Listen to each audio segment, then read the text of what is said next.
But thank you all for joining us on our October Anthropocene to the Ecozoic webinar. We have three speakers today: Bindu Panikkar from UVM, from University of Vermont, Keisha Favre from York University, and Jen Goby from, currently from Concordia University. I'll introduce them each as we get started, but our first speaker is Bindu. Bindu, if you want to go ahead and share your slides and we'll get those queued up. Bindu Panikkar is a colleague of mine at the University of Vermont. She's an assistant professor in the Rubenstein School of Environment and Natural Resources, as well as the campus-wide environmental studies program. Bindu is a fellow at the Gund Institute for Environment and the associate director of our Institute for Environmental Diplomacy and Security. Today, she's going to talk to us about community-based, your title's cut off here, community-based participatory environmental and health research in Vermont. So Bindu, take it away. Great. Welcome, everyone. Thanks for inviting me to share some of the work that I've been doing here in Vermont. And I have been working on community-based participatory research since my college days since 2004. And so when I came to Vermont, I was looking into environmental justice issues and looking into how to start an environmental justice project in Vermont, because most of the environmental justice work that I have done has been with community partners. So what happened was it ended up in the forming of a coalition, which is titled Rural Environmental Justice Opportunities Informed by Community Expertise, which was formed in 2018. And it has actually an interesting history in that in 2017, Department of Environmental Conservation reached out to some of us, mostly Toxics Action Center, saying that they don't have an environmental justice policy and they were required by the EPA to kind of have a environmental justice component as part of their performance agreement plan. So they reached out to Vermont Law School and Toxics Action Center, which is now known as the Community Action Works. And, they invited me because of the work that I have done. They've known my previous work on environmental justice. So that's how I came to be part of this group, which now also includes CVOEO's mobile homes program. So this is just the core group that represent the Rejoice partners, but we also work with a lot of other community-based organizations in Vermont, including ALV, Migrant Justice, and so on. And some of the work we have mostly a community core, research core, and a policy core. And we, like I said, work with not just Department of Environmental Conservation now, but also Department of Health, VNR. And we're very committed to doing community-based project development and data collection and analysis. And to ensure that we're doing research that's relevant and important to the community to address their concerns within research and also in policy making. And ultimately, we're also planning to ensure that within the legislative session that they address environmental justice, because Vermont is one of the few states that do not have an environmental justice policy. So considering that Vermont's very liberal and progressive, it's kind of hard to believe that it does not have an environmental justice policy. One of our community partners is Keisha Ram. So she introduced the first environmental justice policy in 2007, but it didn't go anywhere. Now the election is coming up. She's running for the Senate, and the hope is that we can introduce a renewed 2.0 environmental justice policy in the future. I probably do not have to explain what environmental justice is. This is the U.S. the EPA definition of environmental justice. You can read what it says, but basically, we also know that the current realities of environmental justice basically creates a lot of disproportionate environmental and health burdens, especially, inadequate access to, environmental services, clean air, water, outdoor recreation. Another component of environmental justice is a good public participation and procedural justice, access to information, and also to ensure that no discrimination is part of any of the federal policies that they institute. So what does environmental justice look like in Vermont? This is where we started, and we knew that many of the departments have looked into issues related to environmental justice, but may not have defined it as such. Examples are PFAS in Bennington, flooding issues in mobile home parks, high lead exposure. These are some of the examples. And of course, it's easy to think that Vermont does not have an environmental justice, doesn't have environmental justice issue because it's predominantly white. It's 95% white. So, the smaller population of BIPOC, Black, Indigenous, people of color, their needs and their experiences probably have not been very well represented within state policy making. One example is that we been looking into state databases to kind of look into the environmental and health burdens. Two of the key data sets that Vermont has is the VCures, which is from the medical claims data, and was started since 2013, but they do not actually collect information based on race and ethnicity. The other good source is the Behavioral Risk Factor Surveillance System, BREFIS database by the Public Health Department. This is a really excellent database with, they conduct annual surveys, but mostly they do phone surveys.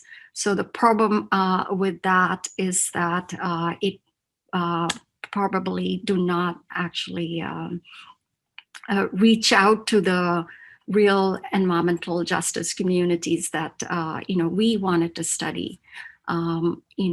Several research have shown that census databases and such public databases underreport the experience of especially people of color and also the low-income population.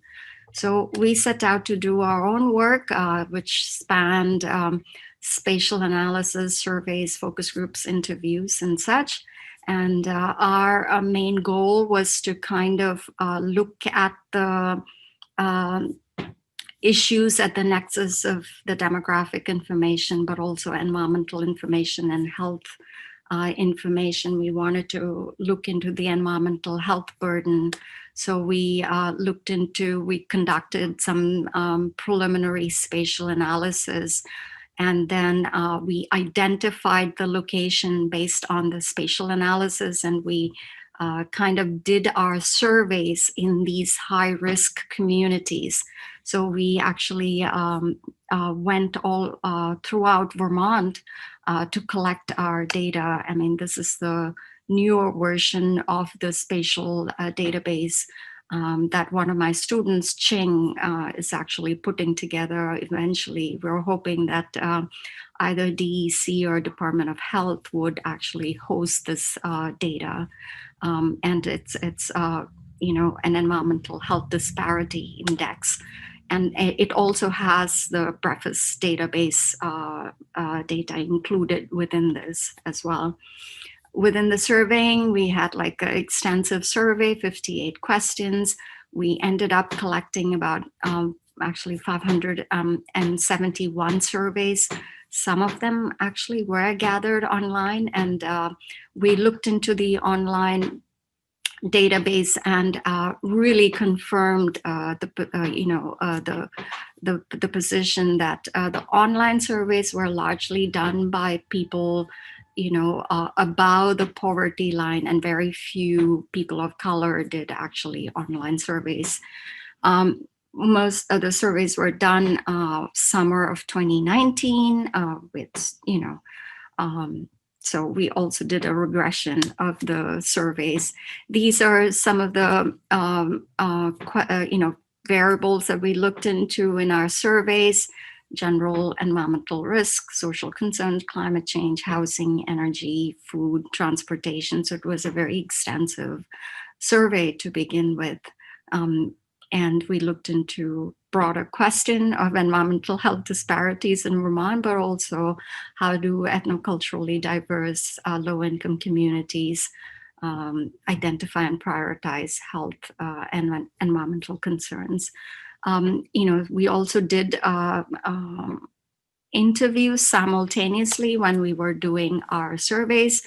These are some of our preliminary results. I cannot actually see part of the table here, but what it says is that even if only 5% of the Vermonters are people of color, our survey actually represents about 15% of the population. 14.4% are people of color, so slightly more. And also another important factor to note within this database is that from this graph on the side, you can see about 46% of the people below the federal poverty line, you know, or 46% of the population were also below the federal poverty line, people of color, that is. So there is probably some overlap between income and, you know, people of color, but we didn't find that within the regression analysis, though it was not correlated. But white respondents were definitely 3 times more likely to be homeowners than you know, people of color, and also those living below the poverty line were 8 times more likely to be renters. So I'll just quickly go through some of the results. Also, people of color were twice as likely to be exposed to mold, have less access to public transportation, not to own a you know, vehicle, had trouble paying for food, twice as likely to be having trouble paying for food, not have primary care doctor, also report autoimmune disorders. But that particular one was not significant, but all the other results are significant within the regression analysis that we did.